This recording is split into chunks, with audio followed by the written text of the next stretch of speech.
So the title of this video, unfortunately, is called The Second American Civil War.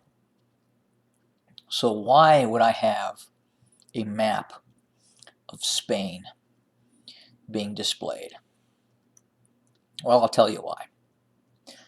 The United States looks a lot like Spain did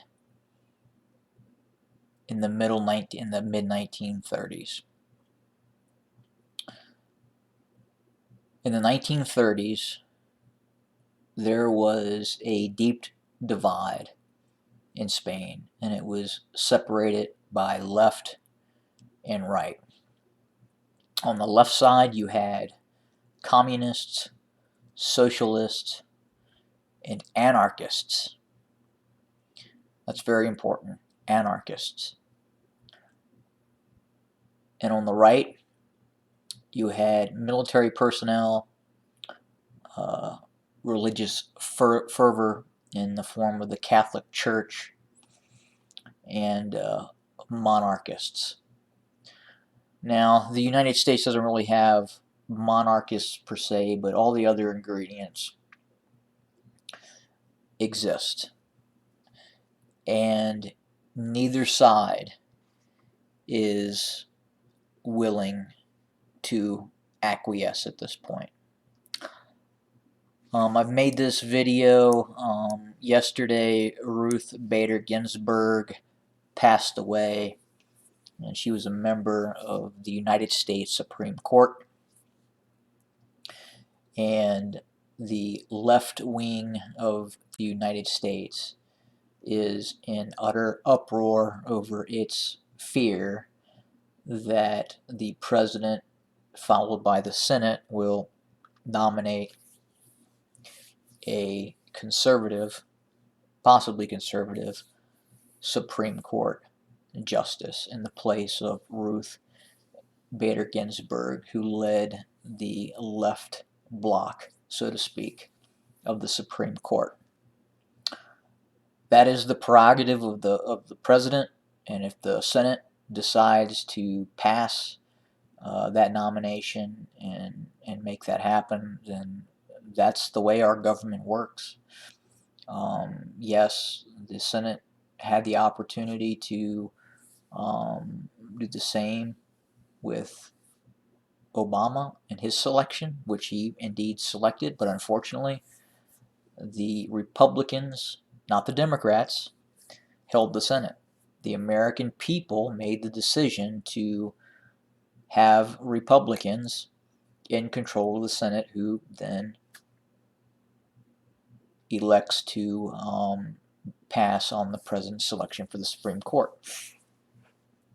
Now, that being said, there's a lot of other issues going on as well that have me extremely worried.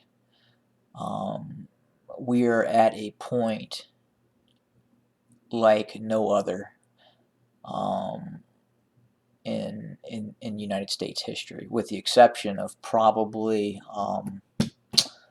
the Civil War, and that was different issues, not at all like what is going on now. What's going on now is a lot like what happened in Spain in 1936. And that was a brutal, brutal war that started out with people in the streets, left-wing death squads, right-wing death squads, and then finally total military conflict with foreign powers intervening. Right now, the United States has a definite geographical area that has decided to identify itself with a group that could not accept the election.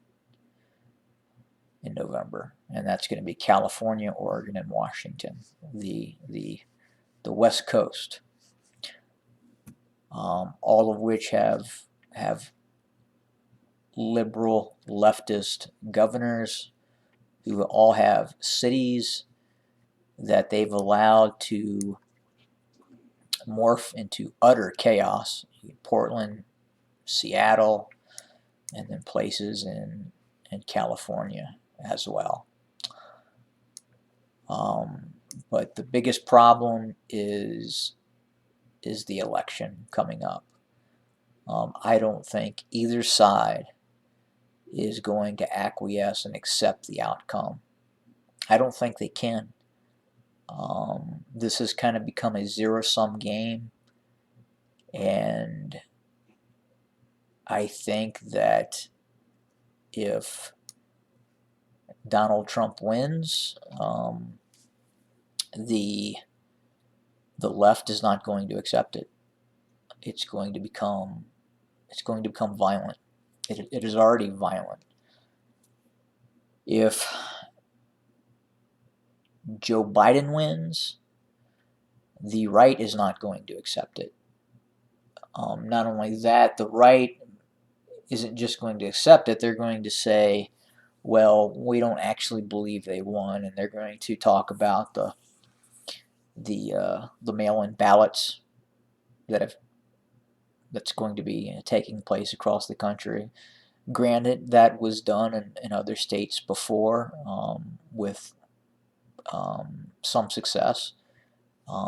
It's been going on in Colorado, and after the mail-in ballots started in the state of Colorado, it flipped. It went from Republican to Democrat.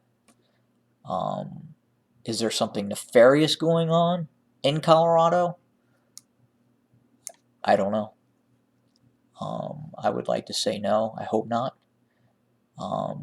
But we just don't know. The whole concept of the private poll was to allow a person to go into a polling place, step into the actual poll, close the curtain with no one in that booth with him or her, and allow them to make a vote based on their own personal preference on whom they wanted to hold an elected office. That isn't the case with the mail-in ballots. Theoretically, you could have hypothetically, let's say you could have an apartment complex of maybe 15 families live in this apartment complex, and the holder of the investor, the person who owns the apartment complex, could say, hey, we're going to have an election voting party where we all gather, and if you vote for Joe Biden or you vote for Donald Trump, I will take 70% off your monthly rent. Or you could have a husband who is not a nice person, who physically makes his wife vote for either Donald Trump or Joe Biden. I mean, there's just so many things that can go wrong with a non-private vote, that it does make you wonder a little bit. And for some reason, the Democrats seem to be very supportive of the mail-in ballot concept. And I think that's based really on, traditionally, Democrats don't show up physically to the polls. And there's a lot of theories on why that is, but it's why they're pressing very hard for that.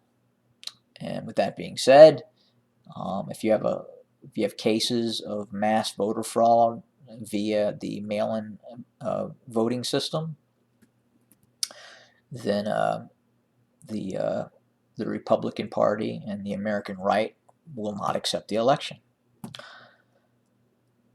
The prospect for violence is definitely going to be prevalent, and it's probably going to happen,